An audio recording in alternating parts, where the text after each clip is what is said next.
जय हिंद दोस्तों। Welcome back to SSC preparation zone. तो दोस्तों हमारा ये एसएससी सीजीएल का 14 नंबर सेट है जो कि पेपर 19 जुलाई 2023 को हुआ था और इसका हम सोल्यूशन करेंगे। तो चलिए दोस्तों स्टार्ट करते हैं, आते हैं पहले क्वेश्चन पर।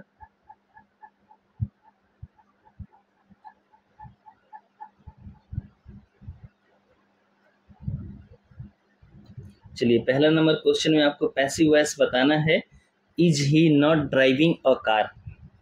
जैसा कि मैंने आपको बताया है। देखिए सबसे पहले हम देखते हैं वर्ब क्या है, इसमें हेल्पिंग वर्ब क्या है, कौन सेंटेंस में है।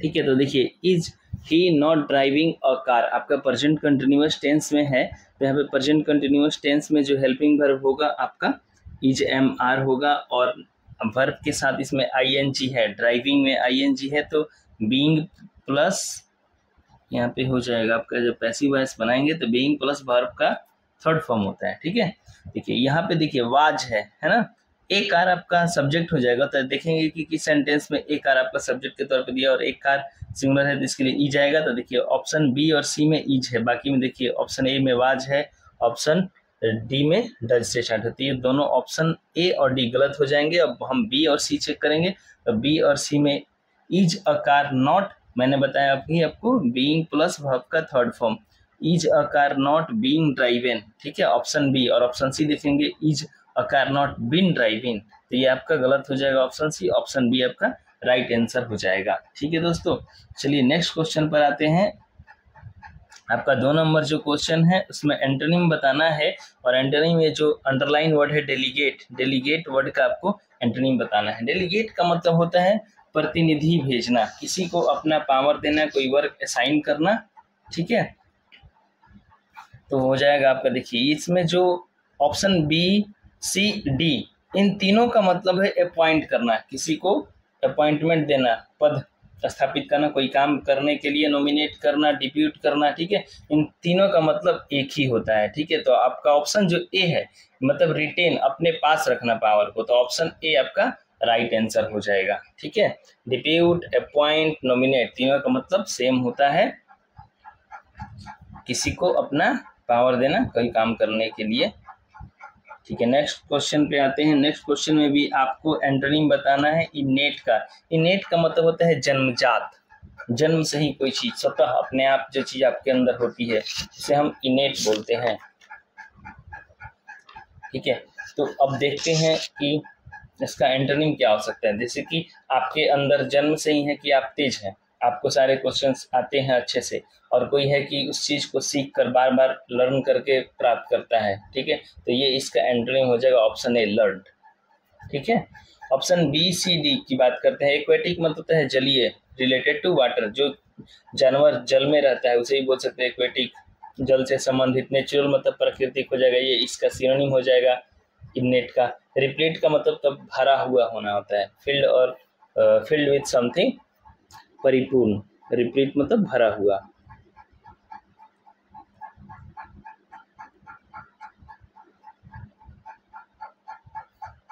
प्लेट देखिए यहाँ पे प्लेट, प्लेट है ना, तो प्लेट में भरकर खाना खाते हैं तो परिपूर्ण, भरा हुआ।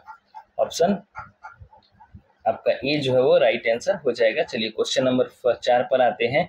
इसमें आपको सिनोनिम बताना है और सिनोनिम बताना है वर्ड इनक्रेडिबल।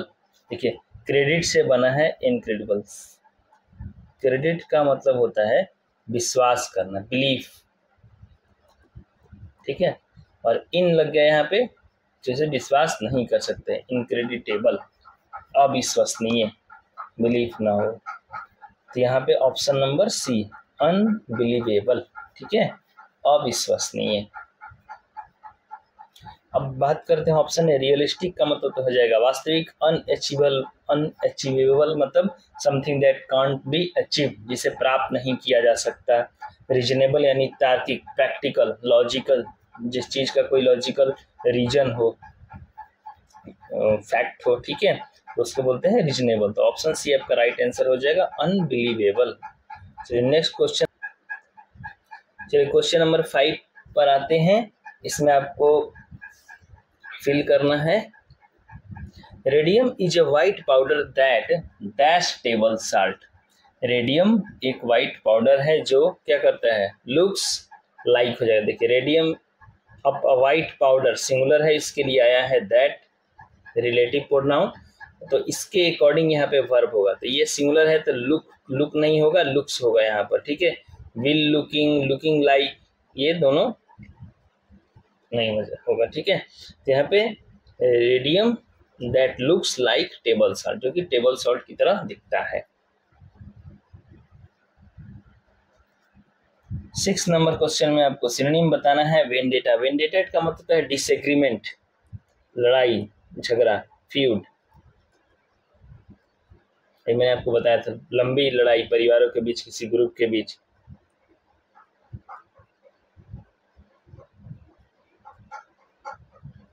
डिसएग्रीमेंट हो जाएगा वेंडेटा।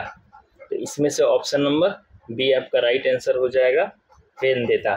जैसे देखिए आपने किसी से उसका वैन मांगा और उसने नहीं दिया, तो आपने बोला वैन देता, तो उसका क्या हो जाता है, इस बात को उसने सुन लिया और आप दोनों के बीच लड़ाई हो गई। वैन देता तो क्या हो जाता, कलह, डिसएग्रीमेंट।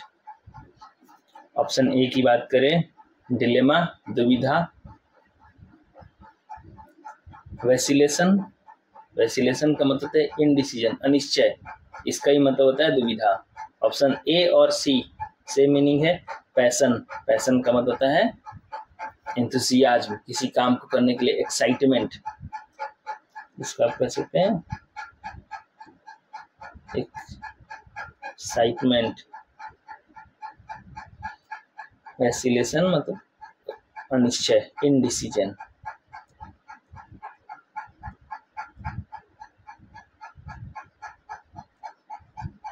चलिए क्वेश्चन नंबर 7 की बात करते हैं। तो इसमें आपको underline part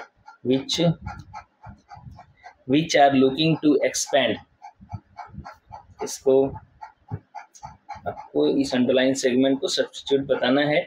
they are the people which are looking to expand their horizons in the fast growing tourism industry. ये वो लोग हैं जो ये चाह रहे हैं कि ये जो टूरिज्म इंडस्ट्री है, ये जो तेजी से ग्रो कर रहा है, इसमें अपना उन्नति चाह रहे हैं, अपने होराइजन को बढ़ाना चाह रहे हैं, ठीक है। तो इनमें से कौन सा होगा, विच आर लुकिंग टू। तो यहाँ पे जो वर्ड विच है, विच किसी सब ऑब्जेक्ट के लिए होता है, थिंग्स के लिए होता है ना, निर्जीव चीजों के लिए होता है। पीपल के लिए हु यूज होता है। तो इनमें से देख लीजिए ऑप्शन बी और सी में हु है, तो हु ऑप्शन सी हो जाएगा, क्योंकि यहाँ पे हु जो है रिलेटिव प्रोनाउन है और ये आया है पीपल के लिए। पीपल प्लुरल है तो इनके साथ क्या आएगा, आर आएगा, ठीक है। तो who are looking to expand, right answer option C हो जाएगा। नेक्स्ट क्वेश्चन पर आते हैं 8 नंबर। आपको इसमें एंटोनिम बताना है। अब तक 3 एंटोनिम आ चुके हैं। ट्रांजिएंट, ट्रांजिएंट का मतलब है क्षणिक, कोई चीज जो लॉन्ग लास्टिंग नहीं हो, थोड़े समय के लिए हो, इजिली फ्रेजाइल हो। Most of the things in life are transient, जीवन की अधिकतर चीजें क्या है, ट्रांजिएंट है, क्षणिक है। ऑप्शन बी आपका हो जाएगा परमानेंट, कोई चीज है जो थोड़े समय के लिए और कोई चीज है जो हमेशा के लिए। तो option B right answer antonym हो जाएगा ट्रांसिएंट का, परमानेंट। बोरिंग का मतलब है उबाऊ। टॉक्सिक, टॉक्सिक का मतलब होता है जहरीला, हार्मफुल, हार्मफुल।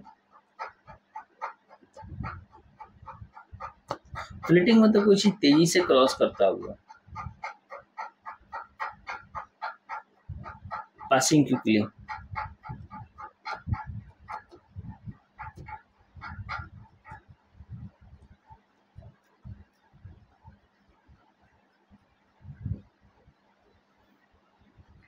संक्षिप्त में भी हो जाएगा फ्लिटिंग का मतलब।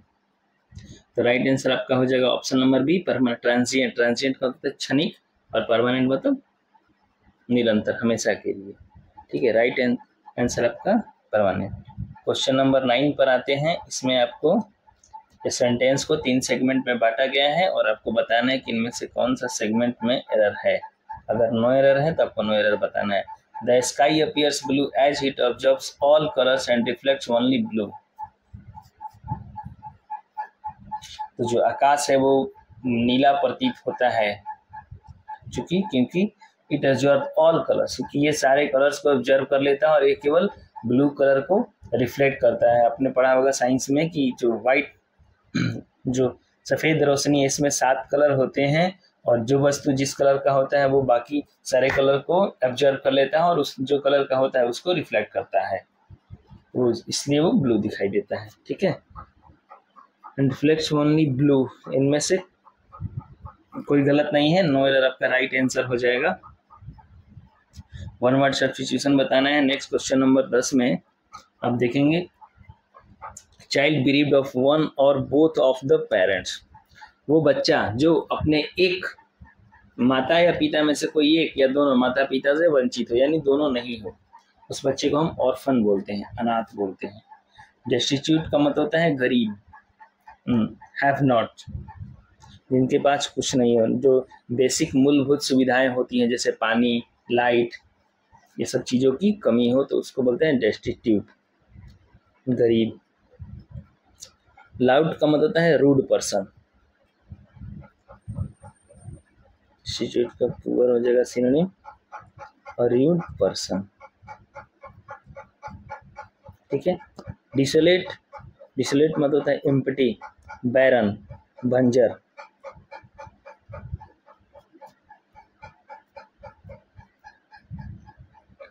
चलिए नेक्स्ट क्वेश्चन नंबर हम 10 आगे 11 नंबर पर आते हैं। 11 नंबर क्वेश्चन में आपको इनकरेक्टली स्पेल्ड वर्ड बताना है इस गिवन सेंटेंस में। ये जो सेंटेंस दिया गया है साइंस हैज मेड प्रोग्रेस, देखिए यहाँ पे प्रोग्रेस गलत दिया गया है और प्रोग्रेस का यहाँ पे राइट आंसर ऑप्शन बी हो जाएगा। PROGRESS होता है प्रोग्रेस, उन्नति। In leaps and bounds, leaps and bounds का मतलब दिन दुगनी रात चौगुनी, काफ़ी तेजी से, ओवर द ईयर्स। तो कह रहा है कि विज्ञान ने इन सालों में बहुत तेजी से प्रगति की है। क्वेश्चन नंबर 12 पर आते हैं। आपको इसमें वन वर्ड सब्स्टिट्यूशन बताना है। Having a consistency that does not yield to pressure, निरंतरता, किसी चीज को, अपने डिसीजन को, अपने ओपिनियन को हमेशा बनाए रखना, किसी के प्रेशर आने से उसको छोड़ना नहीं है, तो उसको बोलते हैं फर्म, दृढ़, दृढ़ संकल्प। तो आपको सीजीएल क्रैक करने के लिए आपके पास दृढ़ संकल्प होना चाहिए, क्योंकि संकल्प में विकल्प नहीं होना चाहिए, तभी आपसे सीजीएल क्रैक होगा। किसी एक काम को निरंतर करते रहना, कंसिस्टेंसी डेफिनेटली चाहिए, किसी भी काम में सक्सेस पाने के लिए आपके पास कंसिस्टेंसी होनी ही चाहिए। चलिए ऑप्शन ए की बात करते हैं। सब्सटेंशियल का मतलब होता है पर्याप्त, लार्ज अमाउंट में अवेलेबल होना, किसी चीज का पर्याप्त मात्रा में उपलब्ध होना। फर्म, दृढ़ हो गया। रैमरोड का मतलब होता है जो बंदूक की नाली होती है उसे सफाई करने के लिए एक रॉड टाइप का होता है, उसे रैमरोड बोलते हैं। क्लोज मतलब बंद होता है। चलिए क्वेश्चन नंबर 13 पर आते हैं। 13 नंबर क्वेश्चन वैस बनाना है, क्योंकि ऑलरेडी पैसिव में किया हुआ है। यहाँ से the windmill is being built by master Yadav, present continuous tense का बना हुआ है, तो आप देख लेंगे कि चारों ऑप्शन में से कौन सा सेंटेंस प्रेजेंट कंटिन्यूअस में है। देखिए द विंड मिल इज भी, देखिए पहली बात तो विंड मिल आपका जो सब्जेक्ट होगा नहीं, आपका सब्जेक्ट मास्टर यादव हो जाएगा, तो master Yadav option B C D में है। मास्टर यादव के लिए प्रेजेंट कंटिन्यूअस टेंस में हेल्पिंग वर्ब क्या आएगा, इज आएगा, तो ऑप्शन डी में देखेंगे तो इसके बाद इज यूज हुआ, तो ऑप्शन डी आपका राइट आंसर हो जाएगा। Master Yadav is building the wind mill. चलिए क्वेश्चन नंबर 13 हो गया। 14 पर आते हैं। क्वेश्चन नंबर 14 में आपको सब्स्टिट्यूट बताना है। ये जो अंडरलाइन वर्ड है सैक्सोफोन, सैक्सोफोन का सब्स्टिट्यूट बताना है। She is an awful bore, she is always blowing her own dash. देखिए तो यहाँ पे blowing someone's, blowing one's trumpet होता है, ये इडियम फ्रेज है, मतलब खुद की बड़ाई करना। क्या करना, खुद की बड़ाई करना होता है। कह रहे कि वो बहुत भद्दा, बोरिंग पर्सन है, क्योंकि वो हमेशा खुद की बड़ाई करते रहती है। She is always blowing her own trumpet, तो ये फ्रेज ही है, ब्लोइंग समवंस ट्रम्पेट, ब्लोइंग हर ट्रम्पेट, ब्लोइंग हिज ट्रम्पेट हो सकता है। ठीक है, यहाँ पे ये फ्रेज है, ऑप्शन सी राइट आंसर हो जाएगा। फ्लूट, ये सारे म्यूजिकल इंस्ट्रूमेंट है। चलिए क्वेश्चन नंबर 15 की बात करते हैं। तो ये पैराजम्बल आपको बताना है। तो आप पैराजम्बल बताने का सबसे बेहतरीन तरीका हमने बताया था आपको कि आप सेंटेंस को क्या करेंगे, रिलेट करना सीखेंगे। एक सेंटेंस किस तरीके से दूसरे सेंटेंस से रिलेट है, और कोई भी किसी सब्जेक्ट का शुरुआत कहाँ से हो रहा है वो आपको पहला सेंटेंस हो जाता है। तो पहले हम ए पढ़ेंगे। Graphology tells them about the candidates temperaments highlighting both weakness and strength. देखिए ग्राफोलॉजी होता है हैंडराइटिंग का स्टडी, हाथों की जो लिखावट होती है उसके स्टडी को हम बोलते हैं ग्राफोलॉजी। तो ग्राफोलॉजी बताता है उन्हें about the candidates temperaments, candidates की टेम्परामेंट क्या है, मनोवृत्ति क्या है, उसके वीकनेस और स्ट्रेंथ को हाईलाइट करता है। ऑप्शन बी सेंटेंस कहता है many companies use it for executive requirement and analysis. बहुत सारी कंपनियां ग्राफोलॉजी का जो इस्तेमाल है एग्जीक्यूटिव रिक्वायरमेंट रिक्रूटमेंट के लिए करती हैं और एनालिसिस के लिए यूज करती हैं। Despite public scepticism, graphology plays a covert role in British management. देखिए लोगों के निंदा के बावजूद भी जो ग्राफोलॉजी है ब्रिटिश मैनेजमेंट में एक गुप्त रोल अदा करती है। कवर्ट मतलब गुप्त होता है। ऑप्शन डी सेंटेंस डी की बात करते हैं। Modern graphology began early in the 19th century when French churchman Jean Hippolyte Michon created the first graphological catalogue. देखिए ऑप्शन ये जो डी नंबर सेंटेंस है यहाँ से सेंटेंस की शुरुआत होती है, एक सब्जेक्ट का इजाद होता है, कोई नया टॉपिक स्टार्ट कर रहा है। करें कि मॉडर्न टेक्नोलॉजी है इसकी जो शुरुआत हुई वो अर्ली 19th सेंचुरी में हुई, जब फ्रेंच चर्चमैन जीन पॉल जिनका नाम है उन्होंने एक फर्स्ट ग्राफोलॉजिकल कैटलॉग तैयार किया। देखिए ऑप्शन ये जो सेंटेंस डी है वो आपका पहला होगा, ठीक है। तो ऑप्शन ए जो है इसमें डी से स्टार्ट हो रहा है, तो ऐसे चलो डी सी बी ए, ठीक है।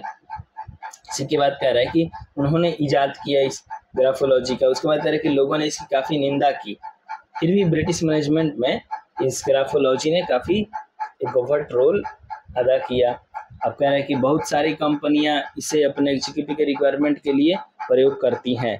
ग्राफोलॉजी टेल्स देम, और ग्राफोलॉजी उन्हें बताता है। तो यहाँ पे जो देम वर्ड आया कंपनियों के लिए आया, तो बी के बाद ए होगा, ठीक है, और बी के बाद ए किसी ऑप्शन में नहीं है, तो आप यहाँ से भी रिलेट करके आंसर कर सकते थे।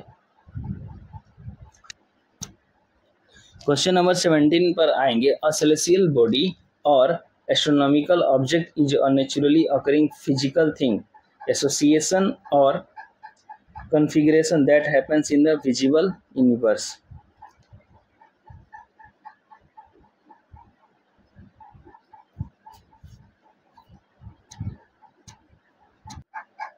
क्वेश्चन नंबर 17 की बात करते हैं। अ सेलेस्टियल बॉडी और astronomical object is a naturally occurring physical thing, association or configuration that happens in the visible universe।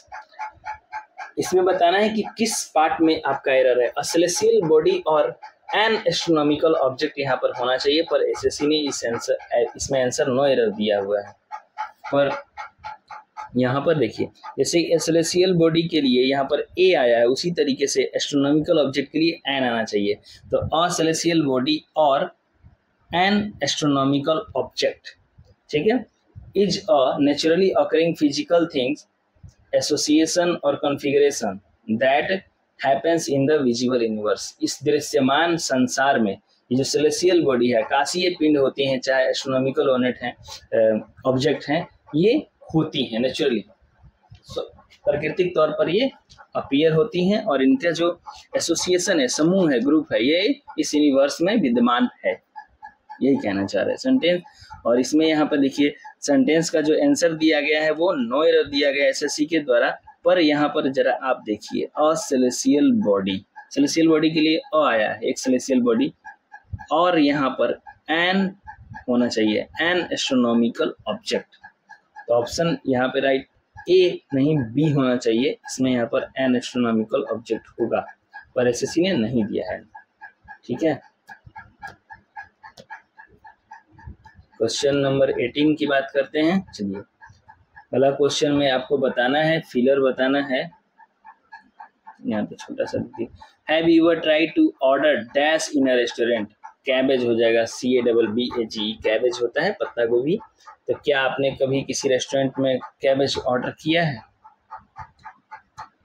Next question number 19 में आपका फिलर है, the dash purpose of the coaching was to identify the talented players.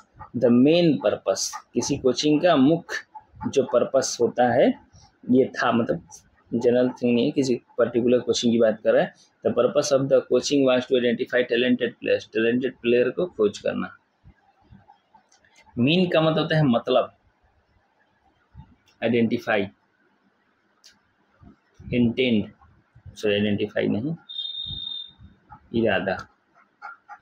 Mine मेरा, main कुछ नहीं, और main मतलब मुख्य। Next question 20 number पे आते हैं। इसमें पैराजम्बल दिया गया है, सारे सेंटेंस को पहले पढ़ेंगे। Quipu, a type of knotted rope employed by the Incas of South America, served as a memory aid. Quipu है जो एक प्रकार का नॉटेड मतलब बुना हुआ, गुथा हुआ एक रोप है, रस्सी है, एम्प्लॉयड बाय द इनका साउथ अमेरिका, जो इनका साउथ अमेरिका के द्वारा यूज किया जाता है।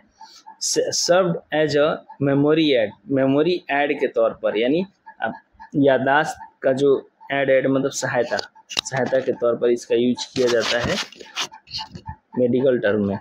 Different colours were used to dye the strings, strings यानी धागों को कलर करने के लिए अलग अलग रंगों का इस्तेमाल किया गया था। येलो रिप्रेजेंटेड, ऑप्शन सी कह रहा है, sentence C, yellow represented money while red stood for battle और वॉरियर्स। येलो जो है वो पैसा को रिप्रेजेंट करता है, जबकि जो रेड है बैटल और वॉरियर्स, युद्ध और लड़ाकों के लिए रिप्रेजेंट करता है। सी जो है, सॉरी जो सेंटेंस डी है, do you realise that 5 yellow notes represented 5 gold coins. क्या आप इस चीज को रियलाइज करते हैं कि जो 5 येलो नोट है, जो गांठ है, जो येलो पीले कलर के जो 5 गांठ है, ये गोल्ड कॉइन्स को रिप्रेजेंट करते हैं, सोने के सिक्के को रिप्रेजेंट करते हैं। देखिए, तो जब आप यहाँ पे सेंटेंस ए पढ़ेंगे, क्यूपू, ये यहाँ से स्टार्ट हो रहा है, एक चीज का इंट्रोडक्शन होता है कि क्यूपू एक प्रकार का नॉटेड रस्सी है जो साउथ अफ्रीका में अमेरिका में यूज होता है एक मेमोरी एड के तौर पर। ऑप्शन जो सेंटेंस ए है वो आपका स्टार्टिंग सेंटेंस होगा। तो ऑप्शन सी और डी में देखें कि आपका स्टार्टिंग है, बी के बाद बी आएगा कि डी आएगा, अब आप बताइए। ए के बाद जाहिर सी बात है बी आएगा। कह रहा है कि इसके जो धागे हैं उसको कलर करने के लिए डिफरेंट प्रकार के कलर का यूज होता है।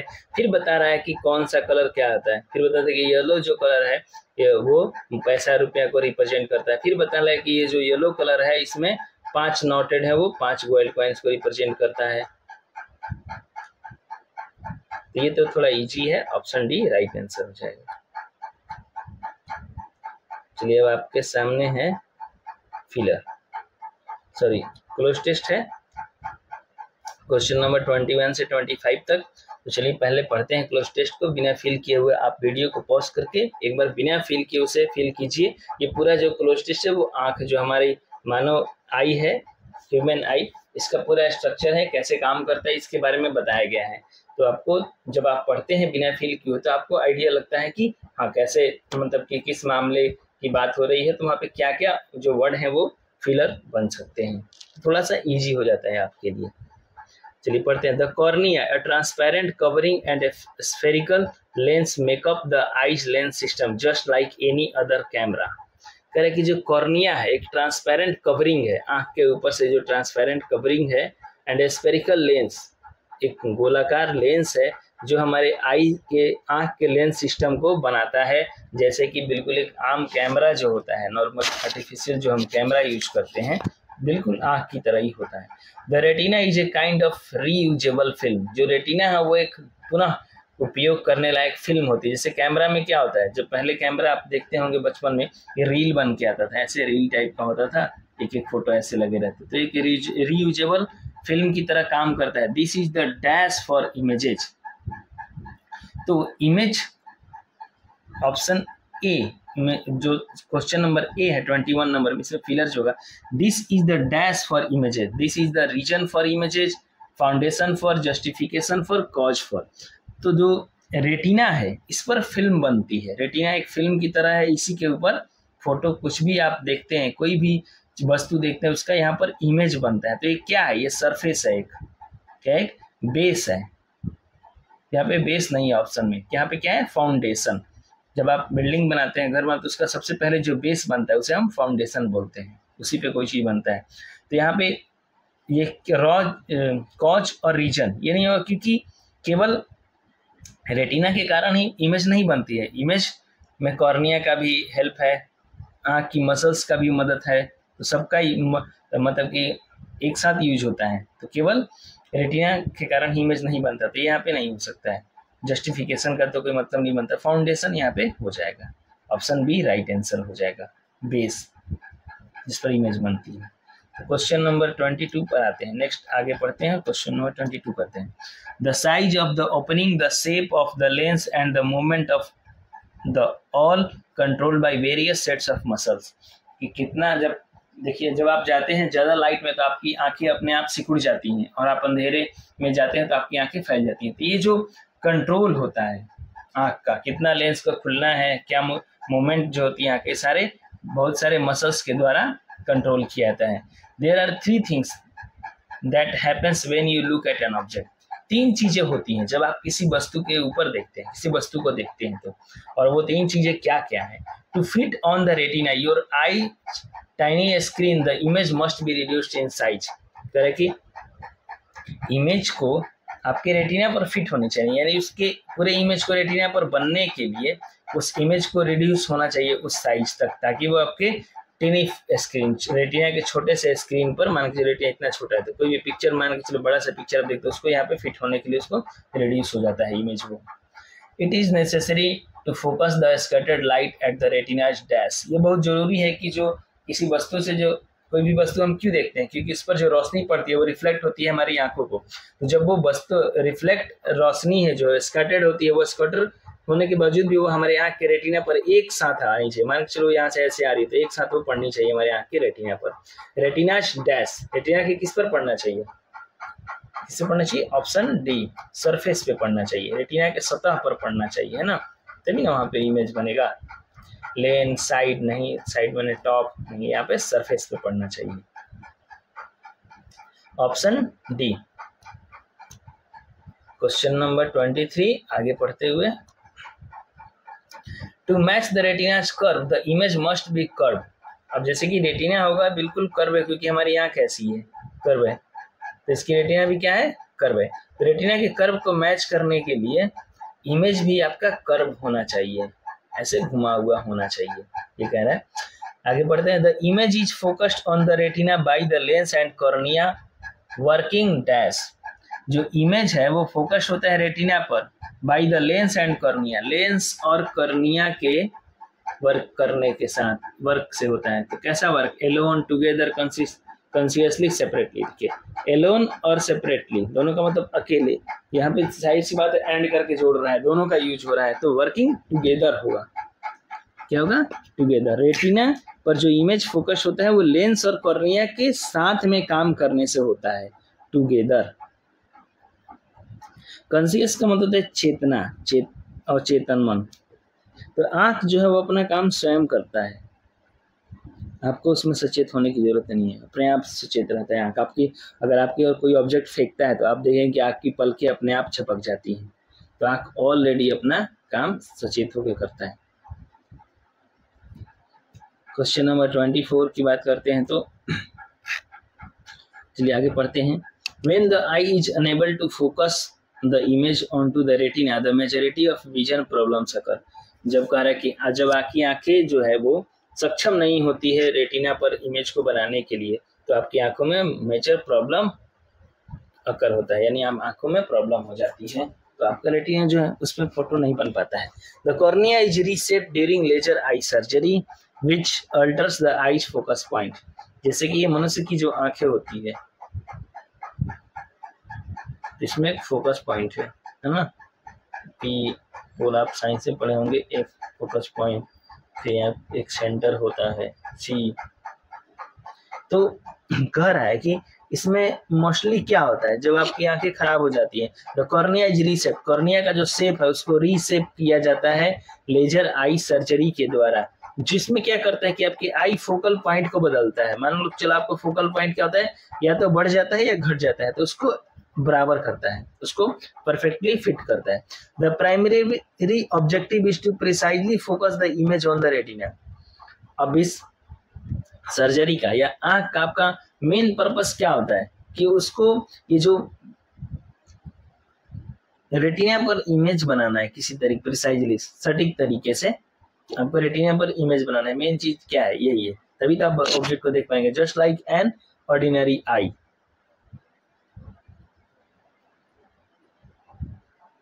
The cornea of most people are either too long or too short. ज्यादातर लोगों की जो कॉर्निया होती हैं या तो वो ज्यादा लंबी होती है या ज्यादा छोटी होती है। इन द फर्स्ट सिनेरियो, यानी जब ज्यादा लंबी होती है, cornea flattening is accomplished through laser eye surgery. Cornea जैसे कि लंबी होगी तो उसको थोड़ा फ्लैट कर देंगे, क्या करेंगे, फ्लैट करेंगे, और लेजर आई सर्जरी के द्वारा ही इस चीज को करेंगे। यहाँ पे पढ़ते हैं,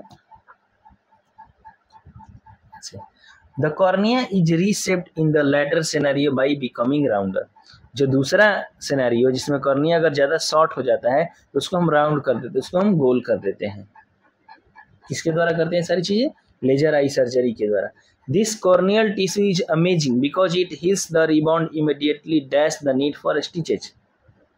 तो आपको पता है कि जब सर्जरी होगी तो उसमें स्टिच लगेंगे ही, स्टिच लगेगा ना, क्योंकि अगर कोई पार्ट बॉडी का कटता है तो उसको सिलने के लिए स्टिचेज लगते हैं, टाके लगाते हैं। करके दिस कॉर्नियल टिश्यू, जो कॉर्निया की जो टिश्यू होती है वो अमेजिंग है। क्यों? क्योंकि it heels and rebounds immediately. ये अपने जख्म को, ये जो स्टिच लगाना है इसको बहुत जल्द ही हील कर लेता है, इमीडिएटली इसको जोड़ देता है, बांध देता है, ठीक है। The dash the need for stitches, क्या करते हुए, स्टिचेज के एबोलिशिंग, डिस्ट्रॉइंग, डिमॉन्स्ट्रेटिंग, एलिमिनेटिंग। एलिमिनेट करना, किसी चीज की जरूरत नहीं रखना, उसको गेट रीड ऑफ, यानी किसी चीज को छुटकारा पाना, रिमूव करना।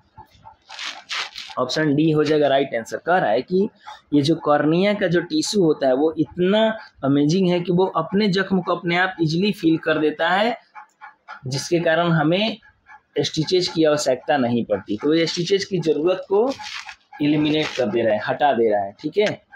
देखिए बाकी एबोलिश का मतलब होता है किसी रूल को, लॉ को, नियम को ऑफिशियली खत्म करना, एबोलिश होता है। डिस्ट्रॉय मतलब फिजिकली किसी चीज को तोड़ना, बर्बाद करना। डिमॉन्स्ट्रेट का मतलब किसी चीज को प्रूफ के साथ, एविडेंस के साथ सत्यापित करना होता है, इसको प्रूफ करना होता है, ठीक है। तो ऑप्शन डी एलिमिनेट करना यानी गेट रीड ऑफ, किसी चीज से छुटकारा पाना।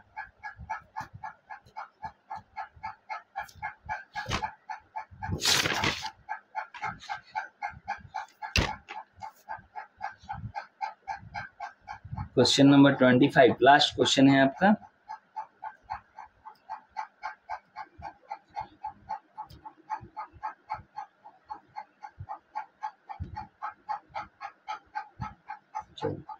लास्ट क्वेश्चन पढ़ते हैं यहाँ से पहले, सॉरी यहाँ पे चौथा हो गया, यहाँ पे चलिए यहाँ से पढ़ते हैं। To make precise cut as dash as a quarter micron in length, a laser beam is sharply focused. मतलब बिल्कुल छोटा सा कट लगाने के लिए, प्रिसाइज मतलब सटीक कट लगाने के लिए, as quarter as a micron length, एक माइक्रोन का चौथा हिस्सा कट करता है लेजर बीम शार्पली फोकस्ड। इतना शार्पली फोकस्ड लेजर बीम होता है, जो एक बार में अगर आप लेजर बीम डालते हैं, लेजर के थ्रू कटिंग करते हैं, तो वो एक माइक्रोन के बराबर कट करता है। और laser can remove 0.5% of human hairs width at once and the typical human hair has a diameter of 50 microns। अगर एक लेजर बीम, अगर एक बार लेजर बीम डालते हैं तो मनुष्य के जो बाल है उसका 0.5% हिस्सा एक बार में कट करता है। और आपको पता होना चाहिए कि जो मनुष्य का जो बाल का जो डायमीटर होता है वो 50 माइक्रोन्स के बराबर होता है, 50 माइक्रोन्स के बराबर। और कह रहे कि और एक बार में कितना करता है, 1 माइक्रोन का चौथा हिस्सा 25%। यहाँ पर आपने 5वीं में पढ़ा है। यहाँ पे देखिए ये क्या कर रहा है, छोटे से छोटा हिस्सा काट रहा है। यहाँ पे क्या होगा, बिग, हाई, लार्ज नहीं होगा, यहाँ पे स्मॉल होगा। To make precise cut as a small as a quarter micron, बिल्कुल छोटी सी बात हो, चीजों की बात हो रही है, बाल के 200वें हिस्से के बराबर की बात हो रही है। Although they are able to significantly improve their vision, हालांकि भले ही ये लोगों के विजन को इम्प्रूव करने के लिए, दृष्टि को ठीक करने के लिए सक्षम है। Many laser eye surgery patient never attain normal vision, फिर भी बहुत सारे ऐसे आई सर्जरी होते हैं जिनमें जो लोग होते हैं, पेशेंट होते हैं, उनको नॉर्मल विजन नहीं मिल पाती, यानी जो पहले अच्छे से देख पाते हैं उस लेवल पे वो नहीं देख पाते हैं। तो आंसर आपका 25 का सी हो जाएगा। चलिए दोस्तों, तब तक के लिए धन्यवाद। और वीडियो आपको अच्छा लगे तो लाइक करें, शेयर करें, और आपको जो कुछ भी डाउट हो कमेंट जरूर करें। चलिए मिलते हैं नेक्स्ट सेट में, तब तक के लिए पढ़ते रहिए।